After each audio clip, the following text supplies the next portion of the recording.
En confinement, les réparations urgentes à domicile et livraison de mazout se poursuivent-elles? La consigne est de rester chez soi, d'avoir le moins de contact possible avec l'extérieur.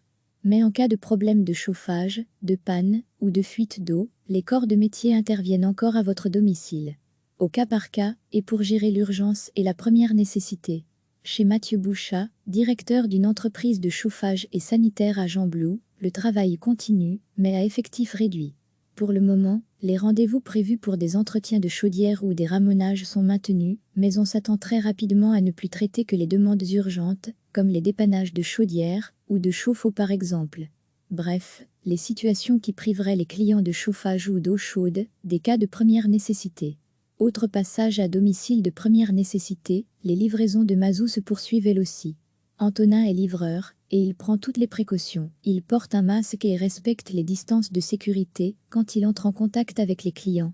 Dans son camion, il transporte désormais aussi du gel hydroalcoolique et des lingettes pour désinfecter le terminal de paiement avec lequel il fait sa tournée. Recevez chaque matin l'essentiel de l'actualité. La consigne est de rester chez soi, d'avoir le moins de contact possible avec l'extérieur. Mais en cas de problème de chauffage, de panne ou de fuite d'eau, les corps de métier interviennent encore à votre domicile. Au cas par cas, et pour gérer l'urgence et la première nécessité. Chez Mathieu Bouchat, directeur d'une entreprise de chauffage et sanitaire à Gembloux, le travail continue, mais à effectif réduit.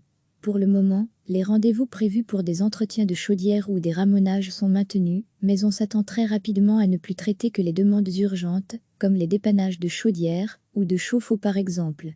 Bref, les situations qui priveraient les clients de chauffage ou d'eau chaude, des cas de première nécessité. Autre passage à domicile de première nécessité, les livraisons de mazout se poursuivent elles aussi. Antonin est livreur, et il prend toutes les précautions. Il porte un masque et respecte les distances de sécurité quand il entre en contact avec les clients.